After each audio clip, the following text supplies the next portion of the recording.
వాక్య ధ్యానం కొరకు పరిశుద్ధ గ్రంథాన్ని తెరిచి ఇర్మియా గ్రంథము 15వ అధ్యాయము 11వ వచనంలో రాయబడిన వాక్యాన్ని చదువుకుందాం. అందుకు యెహోవా నిశ్చయముగా నీకు మేలు చేయవలనని నేను నిన్ను బలపరుచుచున్నాను. కీడు కాలమున ఆపత్కాలమున నీ శత్రువులు నిశ్చయముగా నీకు మొరలిడునట్లు చేయుదునని సెలవిచ్చాను. చదవబడిన ఈ వాక్య భాగంలోని దీవెన నా ప్రియులకు మీరందరూ పొందుదురుగాక.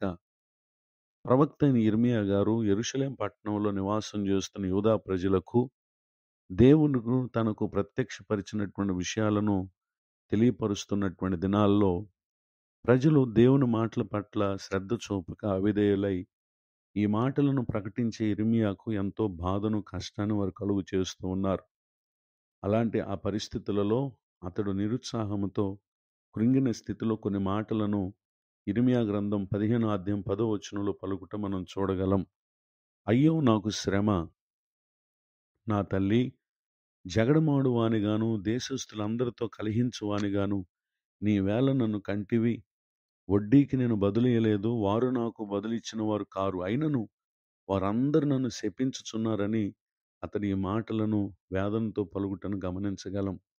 నిజమే, వారందరికీ ఒక జగడమాడే వ్యక్తిగా, కలహించే వ్యక్తిగా ఇర్మియా ఉన్నాడు. కానీ వారు ఎంతమాత్రం కూడా దేవుడు తన ప్రవక్త ద్వారా ఈ మాటలు వారికి తెలియచేస్తున్నాడని వారు అర్థం చేసుకోలేదు.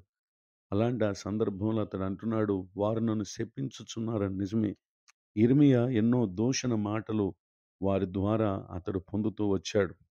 మరి ఇలాంటి కృంగిన స్థితిలో తనను వాడుకుంటున్నటువంటి దేవుడు ఈ 11వ వచనంలో ఎంతో ధైర్యపరచుటని ఇక్కడ మనం గమనించగలం. ఆయన అంటున్నారు కదా, నిశ్చయముగా నీకు మేలు చేయవలనని నేను నిన్ను బలపరుచుచున్నాను.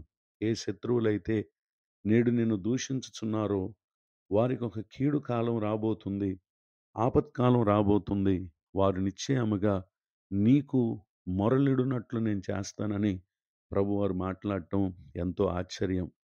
ఈ మాటలు వింటున్నటువంటి నా ప్రియ సహోదరి సహోదరులు, మన ప్రభువారు మన కృంగిన స్థితిని చూచేటటువంటి దేవుడు, నిరుత్సాహ స్థితిని చూచేటటువంటి దేవుడు.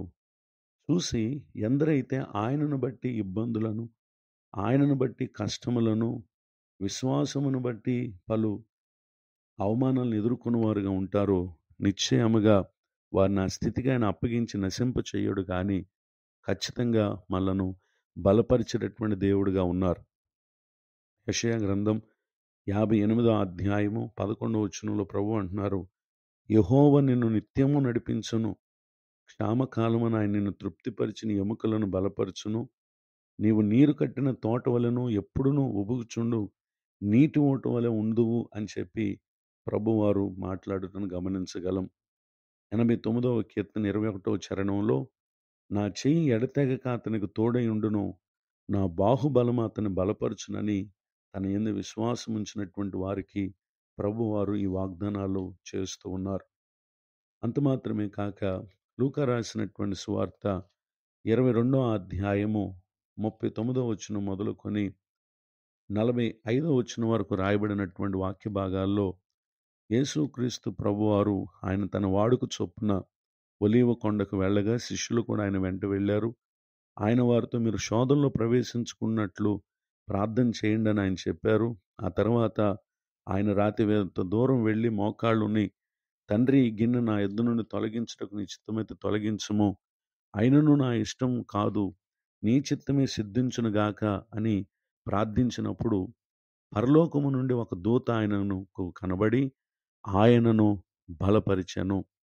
నిజమే, యేసుక్రీస్తు ప్రభువారు మన నిమిత్తం ఆయన అనుభవించబోతున్నటువంటి ఆ శరీర సంబంధమైనటువంటి శ్రమ విషయంలో ఆయన ప్రార్థన చేయగా పరలోకం నుండి వచ్చినటువంటి దూత ఆయన కనబడి ఆయనను బలపరిచినటువంటి విషయం ఎంత ఆశ్చర్యం.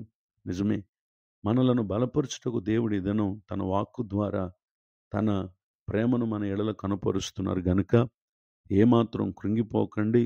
ఎవరైనా మిమ్మల్ని శపిస్తున్నా, దూషిస్తున్నా, అబద్ధంగా మీ మీద చెడ్డ మాటలు పలుకుతున్నా, ప్రతి పరిస్థితుల్లో మీరు ఆయనపై ఆధారపడి ఆనుకుని వారుగా ఉంటే నాడు దూత వచ్చి శరీరధారి అయిన క్రీస్తును బలపరిచినట్లు నేడు ఈ వాక్యం ద్వారా ప్రభు మిమ్మలను బలపరుస్తున్నారు. అంత మాత్రమే కాక మీరు జీవించు జీవిత దినములన్నీ కూడా ఆయన చెయ్యి మనకు ఎడతెగక మనకు తోడుగా ఉండి తన బాహుబలముతో మనలను ప్రభు బలపరుస్తారు. కృంగిపోకండి, అధైర్యపడకండి.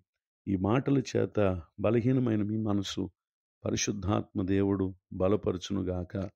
ఈ మాటల చేత ప్రతి ఒక్కరిని ప్రభు దీవించునుగాక. ఆమేన్. ప్రార్థన. కృపగలిగిన మా తండ్రి, మీకు వందనాలు. నాడు ఇర్మియాను మీరు బలపరిచినట్లు నేడు ఈ మాటలు విన్న మా ప్రియులందరి బలహీన స్థితిని ఎరిగిన మీరు బలపరిచినందుకు స్తోత్రం. దైవజనులను వారి కుటుంబాన్ని పరిచయం దీవించండి. నూతన సంవత్సర దయాకిరీటాన్ని పొందిన మా ప్రియులు ఏ విషయాలు కృంగిన వారుగా ఉన్నారో ఈ దినం నీ మాట చేత వారికి ధైర్యం వచ్చునుగాక. కృంగిన వారిని, దుఃఖితులను, వేదనతో ఉన్న ప్రతి ఒక్కరికి ఇప్పుడే గొప్ప ఆదరణ కలుగు చేదురుగాక. ఆ ముందున్నటువంటి దినములన్నిటి అన్ని కార్యాల్లో తోడు నడిపించమని యేసుక్రీస్తునాలో ప్రార్థిస్తున్నాను తండ్రి. ఆమెన్. తండ్రి, కుమార, పరిశుద్ధాత్మ దేవుడి తోడు నడిపించునుగాక. ఆమెన్.